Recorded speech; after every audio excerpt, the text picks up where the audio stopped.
ಅವರು ತ್ಯಾಗವನ್ನು ಮಾಡಿದ್ದಾರೆ ಸಮಾಜಕ್ಕೆ.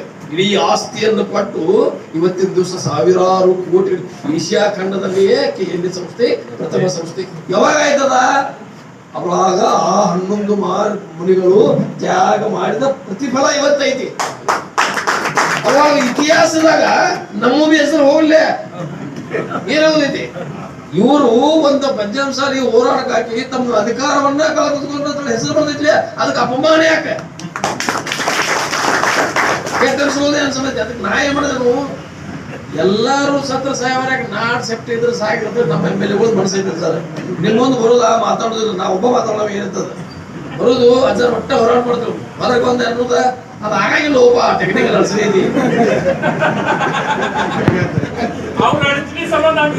ನಮ್ಮ MLAಗಳ ನಾವ್ ನೋಡಿದ್ರೆ ಬಾಳ ಸಲ ನೋಡಿದ್ರೆ ಅಲ್ಲ ಈಗಪ್ಪನ ಏನ್ ಹೇಳೋದ ಅಜ್ಜಾರ ಹೊಟ್ಟೆ ಹೆದರ್ಬೇಡ್ರಿ, ನೀವು ನೋಡತೇವ ಅದನ್ನ ನೋಡತೇವ್ ಬಿಡ್ತೇವ್ ಹೊರಗೆ ಬಂದ ಹಾಗಾಗಿಲ್ರಿ ಓಪ ಅದ ಟೆಕ್ನಿಕಲ್ ಅನ್ಸೈತಿ ಮಾಡೋದು ನಿಲ್ಲೂ ಮಾಡಕ್ ಯಾಕೆ ಮಾಡಕ್ ಬರಲ್ಲ, ನೀವು ಶಿಫಾರಸ್ ಮಾಡಿ ಕಳಿಸ್ರಿ ಸೆಂಟ್ರಲ್ ಗವರ್ಮೆಂಟ್ ನೋಡೋಣ. ನಾವು ಅಲ್ಲಿ ನಮ್ಮನೆ MP ಗಳಿದಾರೆಲ್ಲ ಮಕ್ಕಳವ್ರ ನೋಡೋಣ ಅದ್ರ ಮುಂದೆ. ನೀವ ಇಲ್ಲೇ ಅದ ಪ್ರಾರಂಭಕ ಅಡಚಣೆಗಳು ಮಾಡ್ಲಿಕ್ಕೆ ಹೋಗ್ಬೇಡ್ರಿ. ಅದನ್ನ ನೋಡ, ಇದು ಒಂದು. ಎರಡನೇದು, ನಾವು ಒಟ್ಟಿಗೆ ಎಲ್ಲಾರು ಕೂಡಿ ಪಕ್ಷಾತೀತವಾಗಿ ನಾವು ಸರ್ಕಾರದ ಮೇಲೆ ಒತ್ತಡ ಹೇರಿದ್ರೆ ಅದು ಆಗ್ತೈತಿ. ಕೆಲವು ಮಂದಿ ನನಗ ನಾಳೆ ಮುಖ್ಯಮಂತ್ರಿ ಯಾಕೆ ಕಳ್ಸೋದಪ್ಪ ಮಂತ್ರಿ ಬೇಕಾಗಿತ್ತು ನಾನು ಜೋರ್ಲೆ ಮಾತಾಡಿದ್ರೆ ಕಾಗೆ ಬಾಳ ಮಂದಿ ಪಂಚಾಯತ್ ಮಾತಾಡಿದ್ದ ಮಂತ್ರಿ ಹೋಯ್ತು. ನಾನು 5 ಬಾರಿ ಆದ್ರೂ 8 ಚುನಾವಣೆ ಮಾಡಿದ್ದೀನಿ. 5 ಬಾರಿ ಆದ್ರೂ ಅಜ್ಜಾರ್ನ ಇದುವರೆಗೆ ಒಬ್ಬ ಯಾವರೇ ಬಂದು ಹೇಳಿದಂದ್ರೆ ನಾ ಆತ್ಮಹತ್ಯೆ ಮಾಡ್ಬಿಡ್ತೇನೆ. ಇವತ್ತ ಒಬ್ರು ಹೇಳ್ಬೇಕು, ನಾ ಮಂತ್ರಿ ಸಲುವಾಗಿ ಯಾರು ನಡೆಯೂ ಹೋಗಿಲ್ಲ.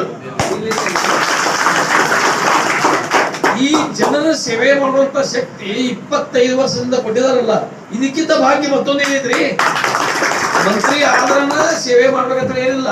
ಈಗ ಒಬ್ಬ ರಸ್ತೆ ಬೇಗೆ ಆಕ್ಸಿಡೆಂಟ್ ಆಗಿ ಬಿದ್ದಿದ್ದಾನೆ, ಅವನನ್ನು ಗಾಡ್ಯಾಗ ಹಾಕೊಂಡು ಹೋಗ್ಲಕ್ಕ MLA ಇರ್ಬೇಕೇನ? ಒಬ್ಬ ಜನಸಾಮಾನ್ಯನ ಒಂದು ಒಯ್ಬೋದಲ್ಲ. ಒಂದು ಜನ ಸೇವೆ ಮಾಡಿ, ಇದೊಂದು ವ್ಯವಸ್ಥೆ ಅಷ್ಟೇ. ಅಧಿಕಾರಿಗಳು ಮತ್ತು ಕೆಲವು ವ್ಯವಸ್ಥೆಗೆ ನಾವು MLA ಬೇಕಷ್ಟ. ಜನ ಸೇವೆ ಮಾಡ್ಲಾಕ ನೀವು ಆಚಾರ ಮಾಡೋದು, ನೀವು MLA ಇದ್ರೇನ? ಒಂದು ಜನ ಸೇವೆ ಮಾಡ್ಲಾಕ ಅಧಿಕಾರದ ಅವಶ್ಯಕತೆ ಇಲ್ಲ. ನಮ್ಮ ಅಧಿಕಾರಿಗೆ ಅಡ್ಯಾಪ್ಟ್ ಆಗುವುದು ಬೇಡ. ನಾವು ಅಡ್ಯಾಪ್ಟ್ ಆಗೋದು ಕೆಲಸ ಆಗೋದಲ್ಲ.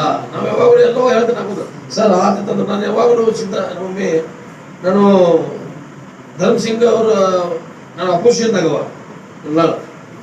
ಧರ್ಮ್ ಸಿಂಗ್ ಅವರು ಬ್ಯಾಗ್ ಇದ್ರು ಮುಖ್ಯಮಂತ್ರಿ ಧರ್ಮ್ ಸಿಂಗ್ ಅವರು 2005. ಆಮೇಲೆ ಎಲ್ಲಾ ಮಂತ್ರಿಗಳು ನಿಂತಿದ್ರು ಅವ್ರು ನಿಮಗೆ ಬಾಗಲ್ದಾಗ. ನಾವು ಹೋಗಿ ಇವ್ರ್ಯಾಕೆ ನಿಂತಿದ್ದವ್ರು ಈಗ 1000 ರೂಪಾಯಿ ಆಗಿದ್ರು. ಏನ್ 1000 ರೂಪಾಯಿ ಆಗಿದ್ರೆ ಇರೋಲ್ಲ. ನಾವು ಬಡ ಬಡ ಬಡ ಬಡ ಬೆಡ್ರೂಮ್ ಹೋದೆ. ಅವ್ರು ಟ್ರೀಟ್ಮೆಂಟ್ ಬಿಡಾಗಿದ್ರು ಸರಿ ಆಮೇಲೆ ಅವರು ಧರ್ಮ್ ಸಿಂಗ್ ಅವರು ರಾಜು ಇದನ್ನ ಬೆಡ್ರೂಮ್ ಹೋದ್ರೆ ನನಗೆ ಅವಕಾಶ ಕೊಟ್ಟು ನುಗ್ಗಿ ಮೇಲೆ ಕೂತಿದ್ರು ಅವ್ರು. ಸಾಹೇಬ್ ನಂದೇ ನಿಮ್ ಕೂಡ ಒಂದು 4-5 ತಾಸಿಗೆ ಮಲಗಾವದೆ ನಿಮ್ ಕೂಡ ನಂದೊಂದು ಸಹಿ ಐತೆ, ಸಹಿ ಮಾಡಿ ಹೋಗ್ಬಿಡ್ತೇನೆ. ಆದ್ಮೇಲೆ ಸಹಿ ಮಾಡಿ ಮುಂದೆ ಬಂದ ಎಲ್ಲ ಮಂತ್ರಿಗಳು ಏನ್ರಿ ನೀವು ಅಪೋಸಿಷನ್ ವೈಕೋತಿಗೆ ಒಂದು ತಾಸು ಅನ್ಕೊಂಡಿ ಕೆಲಸ ಮಾಡಿ ಇವು ಇದಕ್ಕೂ ಎದುರುದ ಅಲ್ಲಿ ಹೋಗೋದಕ್ಕೆ. ಅರೆ ಅವರು ಮನುಷ್ಯರಲ್ಲ MLAಗಳು. ಯಡಿಯೂರಪ್ಪನವ್ರಿಗೆ ನನಗೆ ಅವ್ರಿಗೆ ಜಗಳ ಆಯ್ತು. ನಡೆಯ ನೀನ್ ಹಾಕೊಂಡಂತ ಯಾಕೆ ಬಾತಂದ್ರೆ ಏನ್ ಮುಂದಿನ ಸಲ ತೆಗೆದುಬಿಡ್ಕಿಲ್ಲ ನೀವು ಇದಕ್ಕಿಂತ ಏನ್ ಮಾಡೋದ್ರಿ? ನನ್ನ ಹೊಲ ಮನಿ ಕಸುಳು ಅವ್ರದ್ರಿ, ನಾ ಸಂಸಾರ ಕಸುಳು ಅವ್ರದ್ರಿ, ನನ್ನ ಟಿಕೆಟ್ ಕೊಡ್ಕಿಲ್ಲ ಮುಂದಿನ ಸಲ ಇರ್ತದೆ. ನಾವು ಮಾತ್ರ 13 ಟಿಕೆಟ್ ಅಡಗ ಕೊಟ್ಟ. If you like this video ಬೇಗ ಲೈಕ್ ಮಾಡಿ, ಶೇರ್ ಮಾಡಿ, ಕಮೆಂಟ್ ಮಾಡಿ ಹಾಗೂ N24 ಕನ್ನಡ ನ್ಯೂಸ್ ಟಿವಿಯನ್ನು ತಪ್ಪದೇ ಸಬ್ಸ್ಕ್ರೈಬ್ ಮಾಡಿ.